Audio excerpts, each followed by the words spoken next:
요즘 하루도 빠짐없이 서로 비난하고 분열하고 열심히 다투고 열정적으로 싸우는 우리나라의 모습을 바라보면서 안타까울 때가 많습니다. 우리는 정말 싸워도 적극적으로 싸워요. 점잖게 싸우는 건 몰라. 하여튼 싸움을 보면서 참 안타깝습니다. 야고보서 3장 18절의 말씀이 더욱 의미 있게 다가오는데요. 화평하게 하는 자들은 화평으로 심어 의의 열매를 거두느니라. 그런데 세상만 탓할 게 아닙니다. 그리스도인들 신앙 공동체 가운데에도 이 다툼과 싸움은 반복됩니다. 하나님 앞에 모여서 예배드리고 나가서 또 다투고 그래 또 기도하고 또 다시 모여서 예배하고 다투고 기도하고. 오늘도 집에서 잠깐 다투고 오신 분 있죠? 예배드리고 와서 보자. 한번 끝까지 해야지. 오늘은 예배드리고 또 다투고 또 기도하고 이게 계속 반복되는 거예요. 이것은요 우리 교회만 그러는 게 아니고 초대교회부터 있었어요. 계속 예배드리고 모여서 은혜 받고는 가서 싸우고 또 기도하고. 어떤 사람은 이 굴레에서 벗어나는 사람이 있어요. 그런데 어떤 사람은 여전히 이 굴레 속에 빠져서 신음하고 있어요. 궁금한 것은 무엇 때문에 무슨 이유로 이렇게 다투고 싸우는 것일까? 오늘 성경에 보니까 첫 번째 이유는 내게 있는 혀 때문이래요. 혀가 들으면 기분 나쁠지도 몰라. 다행히 못 들어서 그렇지. 야고보서 3장 6절에 보니까 혀는 곧 불이요 불의의 세계라.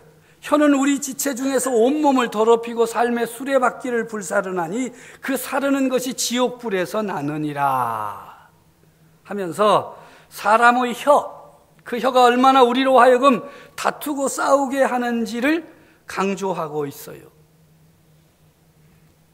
여러분, 말랑말랑하고 부드러운 그것이 우리의 온몸을 불사른다는 거예요. 온갖 불의가 혀를 통해 배출된다는 것입니다. 우리가 함부로 혀를 놀리기 시작하면 우리 마음속 쓰레기에 불이 붙어서 악취를 풍기고 타오르는 연기가 사람들을 뒤덮어 놓습니다. 우리 마음의 사악함이 드러나는 증거가 되는 것이지요. 이 시대에 만연된 가짜 뉴스를 만들어내는 완악한 무리들의 모습이라고 할 수 있습니다. 야고보서 3장 8절에 혀는 능히 길들일 사람이 없나니 쉬지 아니하는 악이요 죽이는 독이 가득한 것이라 말씀하십니다. 이것은 마치 우리가 이빨 뒤에 청산가리가 든 캡슐을 물고서 언제라도 그것을 깨뜨려서 가는 곳마다 죽음의 말을 퍼뜨릴 태세를 취하고 있는 것과 같습니다. 혀는 깨끗하고 정결한 사람들을 더럽게 만드는 힘이 있습니다. 이 혀는요, 얼마나 반항하는지 모릅니다. 스스로 통제하려는 우리의 시도에 저항합니다. 우리 힘으로 다짐도 해보고 결단도 하고 입 조심해야지 말 조심해야지 혀 조심해야지 그렇게 해봐도 효과가 별로 없어요. 그래서 어떤 사람들은 말하죠. 난 생겨먹기가 이렇게 생겨먹어서 그래.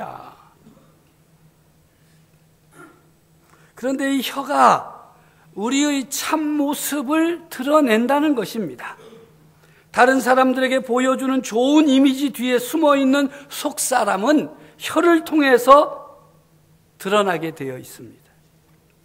우리 입술과 혀가 맺은 열매의 뿌리는 우리 영혼 깊숙이 박혀 있기 때문에 그렇습니다. 나는 원래 그런 사람이 아닌데 잠깐 실수했다고요? 아니에요. 그렇게 말하는 그것의 뿌리는 우리 영혼에서부터 시작된 거예요. 혀는 이렇게 엄청난 파괴를 불러오고 다툼과 싸움을 일으키게 되는 것입니다. 두 번째 이유는요, 싸우는 정욕, 싸움을 즐기는 사람이 있기 때문입니다. 야고보서 4장 1절에 너희 중에 싸움이 어디로부터 다툼이 어디로부터 나느냐, 너희 지체 중에서 싸우는 정욕으로부터 나는 것이 아니냐. 이 싸우는 정욕을 좀 풀어 설명하면 싸움을 즐긴다는 거예요. 싸우게 만들어 놓고 싸우는 것을 보고 자기도 동참해서 싸우고. 세상에 그런 사람이 어디 있겠느냐고. 한번 옆에 사람 보세요. 절대 안 싸우게 생겼죠? 그리스도인들은 갈등이 촉발시킨 그 싸움을 끊임없이 벌이고 있는 상태에 놓여 있습니다. 이런 싸움과 다툼은 어디에서부터 오는 것일까? 우리는 이렇게 말하고 싶지요. 우리는 원래 착하고 선하고 싸움하지 않는데 아마 사탄이 장난질을 쳐서 그렇다.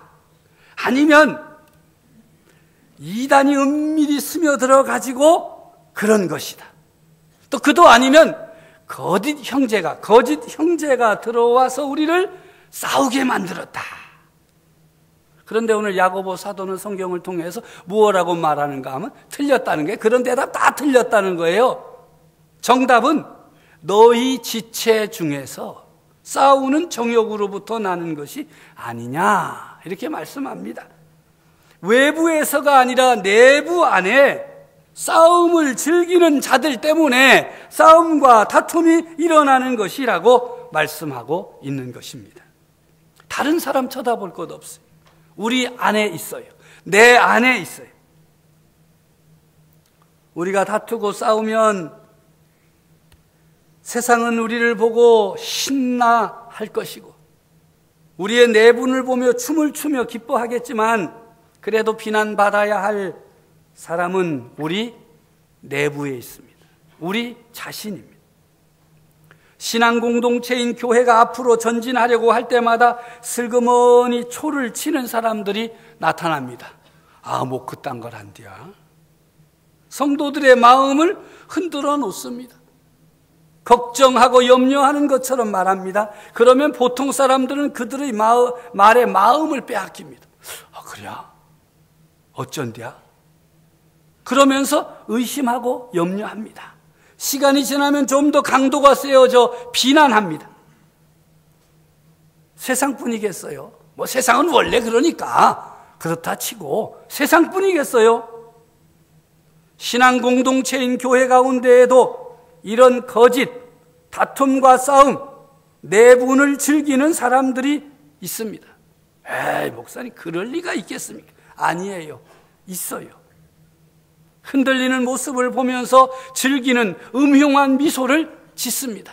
한마디 던져놓고 그것 때문에 시끌시끌하면 미소 짓는 사람 있어요. 그래서 교회는 요동하고 다투고 싸우느라고 사명을 감당하지 못하는 것입니다. 누가 다툼과 싸움을 즐기고 누가 공동체를 요동케 하는가 살피는 분별력이 성도 여러분에게 있기를 바랍니다. 세 번째로 욕심과 탐욕과 정욕이 다툼과 싸움의 자리로 이끌어 갑니다. 자기가 갖지 못한 것을 탐하는 사람이 살인을 합니다. 또 그런 사람은 극소수라고 해도 우리는 모두가 마음과 입술로 살인죄를 짓습니다. 마태복음 5장 22절에 형제에게 노하는 자마다 심판을 받게 된다. 요한일서 3장 15절에는 그 형제를 미워하는 자마다 살인하는 자다.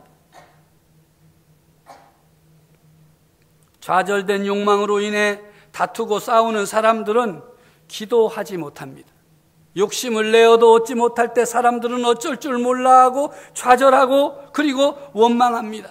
살인하며 시기하여도 능히 가질 수 없을 때 간절히 원하는 것을 도무지 가질 수 없어서 좌절하고 갖고 있는 자들을 시기하면서까지 차지하려고 해도 할 수 없을 때 사람들은 다투고 싸우게 됩니다.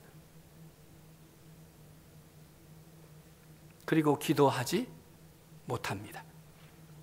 물론 이 일을 제기하는 사람들도 있지요. 무슨 소리입니까? 나는 이런저런 것 아뢰고 기도하고 기도했지만 하나님은 내게 바라는 것을 주지 않으셨습니다. 참 하나님 너무하십니다. 야고보는 이런 질문에 대한 항의에 대한 답을 갖고 있습니다. 오늘 말씀해 보면 구하여도 받지 못함은 정욕으로 쓰려고 잘못 구하기 때문이다. 우리의 기도를 들으시고 우리가 간구하는 것을 주시겠다는 하나님의 약속은 기도에 대한 성경의 모든 가르침의 기준에서 그 의미를 해석할 줄 알아야 됩니다. 말만 하면 다 되는 식의 거래도 아닙니다. 무조건 많이 기도하면 응답받는다는 식의 해석도 안 됩니다.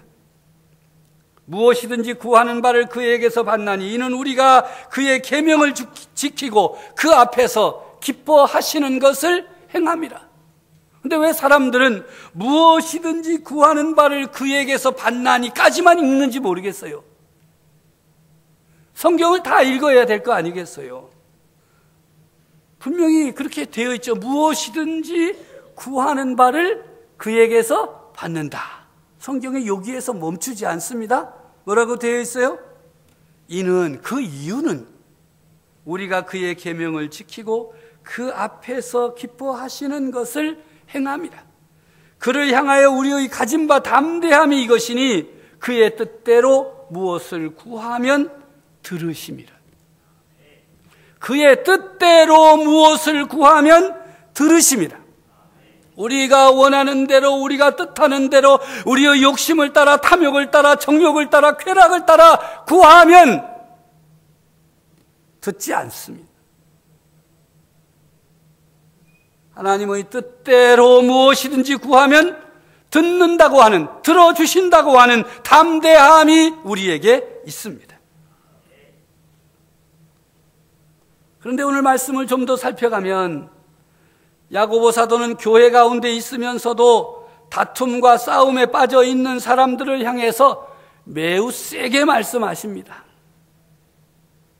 간음한 여인들아, 이렇게 말씀하시면서 세상과 벗된 것이 하나님과 원수됨을 알지 못하느냐? 그런즉 누구든지 세상과 벗이 되고자 하는 자는 스스로 하나님과 원수되는 것이니라.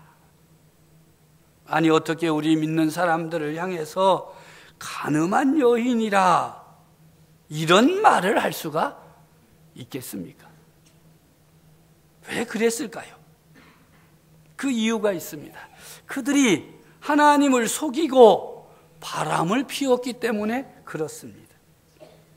아니, 무슨 교회를 다니는데 하나님 믿는데 바람 피울 일이 있나? 이래 생각하시지요?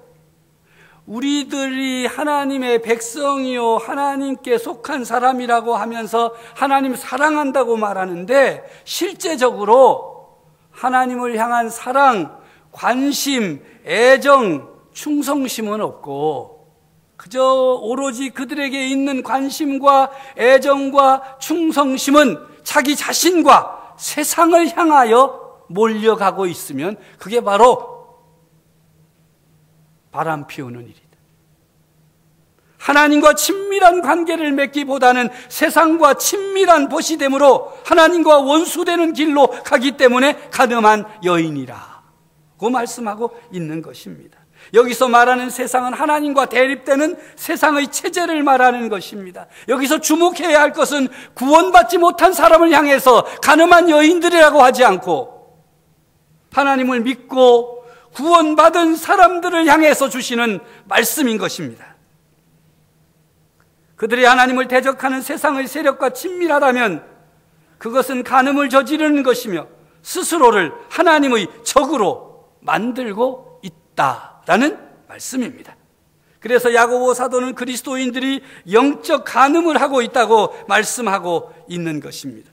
교회 안에 이런 속된 마음이 싸움과 다툼을 일으키고 팔을 만들어 분열하고 사역보다는 재정을 우선시하고 훈련보다는 재미를 추구하려고 함으로 교회를 분열시키고 사역을 파괴하고 사명을 가로막는 악행을 저지르게 되는 것입니다. 세상의 리듬에 맞추어 뛰는 심장을 가진 사람은 하나님께 분노하고 원망하며 하나님의 역사와 말씀에 반응함으로 믿는 자들 사이에 싸움과 다툼이 일어나도록 만들고 있습니다. 그러면 처방전이 무엇일까? 하나님을 가까이 하는 것이 유일한 처방전입니다. 6절의 말씀에 보면 그러나 더욱 큰 은혜를 주시나니 그러므로 일렀으되 하나님이 교만한 자를 물리치시고 겸손한 자에게 은혜를 주신다 하였느니라. 하나님 가까이 하려면 물리치는 사람이 되면 안 되겠지요. 하나님이 교만한 자를 물리치시고 겸손한 자에게 은혜를 주십니다. 겸손한 자가 되라는 말씀이 핵심입니다. 그래야 큰 은혜를 받는 하나님의 사람이 될 수 있습니다. 자기 소견에 오른 대로 행하는 교만한 자가 되지 말아야 할 것입니다. 어떻게 하여야 겸손한 자가 되고 은혜를 누리는 하나님의 자녀가 될 수 있는지 7절 이하에 말씀합니다. 그런즉 너희는 하나님께 복종할지어다. 마귀를 대적하라. 그리하면 너희를 피하리라. 우리가 걸핏하면 싸우고 다투는 원인은 좌절된 쾌락, 좌절된 욕심, 좌절된 꿈 때문에 생겨난 상처와 아픔 때문입니다. 세상을 살면서 계속하여 좌절을 체험하는 사람에게는 상처가 있어요. 아픔이 있어요. 그래서 조금만 건드리면 팡팡 튀겨나가는 거예요. 좋은 게 안 나와요. 그런 상처와 아픔을 치유할 수 있는 처방은 오직 하나님께서 우리를 위해 보내신 보혜사 성령님의 은혜뿐입니다. 그러므로 이 은혜를 받기 위하여서는 우선 하나님께 순종해야 됩니다. 하나님의 말씀 앞에서 저항하거나 밀쳐내지 마십시오. 하나님의 말씀이 임할 때마다 순종하고 물러서고 포기하시기를 바랍니다. 싸우려는 우리의 본성과 맞지는 않습니다마는 하나님께서 그렇게 할 수 있는 은총을 베푸시도록 주님 앞에 자신을 내려놓아야 됩니다. 하나님의 말씀과 맞서 싸워 이길 자는 아무도 없습니다. 말씀 앞에 순종하십시오. 말씀 앞에 무릎을 꿇으십시오. 주님 뜻대로 하십시오. 지금도 세상 가운데 자리하고 하나님을 거역하는 풍조를 주관하는 우리의 대적 마귀는 사람들에게 오만한 태도와 반항적인 자만심을 불어넣고 있습니다. 내가 해야 돼. 내가 아니면 안 돼. 내가 그런 것은 다 할 수 있다고. 그러므로 하나님을 거역하는 이 세상 풍조를 따르는 것은 마귀의 괴계에 빠지는 것입니다. 그래서 마귀를 대적하라. 그리하면 피하리라. 하나님을 가까이 하라. 그리하면 너희를 가까이 하시리라. 예수 그리스도를 믿음으로 구원받고 하나님의 자녀가 된 우리들은 사실상 하나님과 더 가까워질래야 더 가까울 수 없을 정도로 가까운 사이입니다. 예수 그리스도만이 우리의 구원자이심을 믿고 고백하는 그 순간부터 성령님께서 세례를 베푸셨습니다. 그리스도와 한 몸이 되었습니다. 성령님께서 우리에게 구원의 인을 쳐주셨습니다. 우리는 생명과 경건에 관한 모든 것을 받았어요. 우리는 오직 믿음으로 말미암아 하나님의 은혜로 구원받은 하나님의 백성이요 하나님의 자녀입니다. 이 모든 것이 절대 변할 수 없는 그리스도 안에서 우리의 위치요 신분인 것입니다. 그런데 왜 그렇게 가까운 사이인 우리들을 향해서 왜 하나님을 가까이 하라고 하시는 것입니까? 그것은 날마다 우리가 하나님과의 관계 체험을 통해서 하나님을 점점 더 알아가고 하나님의 아들을 닮아가라고 하는 말씀인 것입니다. 그래서 구체적으로 말씀하십니다. 하나님을 가까이 하는 것이 무엇이냐? 첫째는 손을 깨끗이 하라. 악한 일을 멈추라 하는 것입니다. 두 번째로는 마음을 성결하게 하라는 것입니다. 악한 생각을 멈추라는 것입니다. 슬퍼하며 애통하며 울지어다 말씀합니다. 그것은 자신의 사악함과 완악함을 회개하라는 것입니다. 구원받은 하나님의 백성이요 하나님의 자녀인데 왜 내 안에서 이렇게 더럽고 악한 생각, 사악한 생각이 날 계속해서 생겨나는지 그것을 놓고 하나님 앞에 회개하라는 것입니다. 우리가 우리 안에서 일어나는 악한 생각과 악한 삶의 태도들을 가볍게 생각해서는 안 됩니다. 그런 것들이 생겨날 때마다, 그런 생각들이 나를 주장할 때마다 그것을 하나님 앞에 내려놓고 회개하라. 그래야 하나님을 가까이 할 수 있습니다. 우리가 교만한 반항심으로 주먹을 쥐고 하나님께 등을 돌렸다면 하나님께 가까이 나아가려는 사람은 하나님을 향해 돌아서야 됩니다. 그리고 그것이 무엇이 되었든 하나님이 우리를 위해 예비하신 것을 향해 손을 펼쳐야 됩니다. 하나님이 예비하신 대로 받는 것입니다. 주 앞에서 낮추라. 그리하면 주께서 너희를 높이시리라. 여러분 스스로 높아지려고 하다가 좌절해서 상처받고 그 상처 때문에 다른 사람과 다투고 싸우는 삶의 악순환을 거듭하지 마십시오. 주 앞에서 낮추라. 그리하면 높이시리라. 할렐루야. 성도 여러분, 여러분들은 다른 사람들을 평가할 때 하지만 이라는 말을 자주 하고 있지는 않습니까? 그 사람 잘하네. 하지만 좀 그래. 그런 사람이 혹시 여러분 옆에 없습니까? 또 다른 사람의 선행과 열심을 놓고 그거 조심해야 돼. 사람 다 믿으면 안 돼. 무슨 의도가 있는지 조심해. 이런 말을 자주 하는 사람 여러분입니까? 여러분 옆에 있는 사람입니까? 다른 사람에 대해서 비판적 냉소를 자주 하는 편은 아닙니까? 저 잘한다 그래도 그거 얼마나 갈지 몰라. 우리도 옛날에 다 그래 봤잖아. 두고 봐야지. 비판적 냉소를. 이런 사람들은 대체적으로 상대방을 부러워하는 거예요. 부러워하면 진 거지요. 의문의 일패잖아요.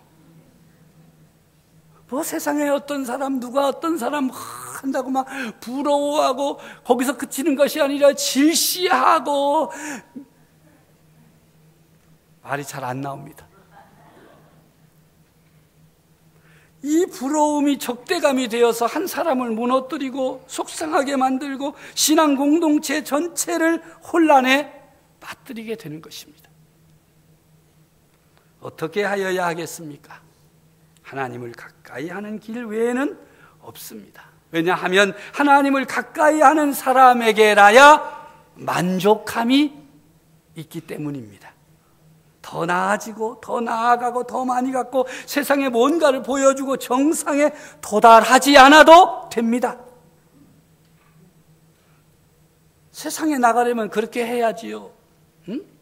더 나은 모습, 더 큰 모습, 더 많이 갖고 더 높아지고 정상에 도달한 거 이런 거 있어야 뭐 제일 재고 자랑하잖아요. 이등도 필요 없다며요.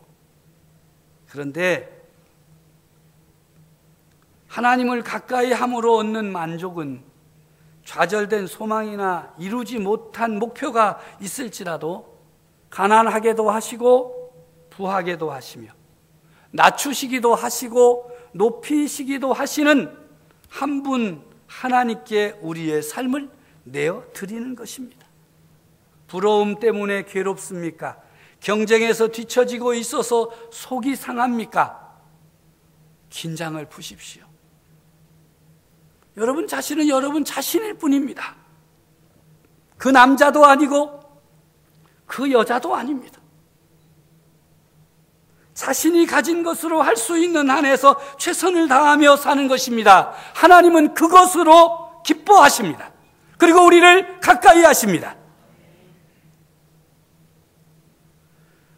하나님을 가까이 하고 하나님 앞에 자신을 낮추고 주님이 여러분을 향하여 주시는 은혜를 받음으로 오늘도 여러분의 심령에 만족함이 있고 감사가 넘치고 기쁨이 가득한 평화를 누리는 성도들이 되어지기를 주님의 이름으로 축복합니다.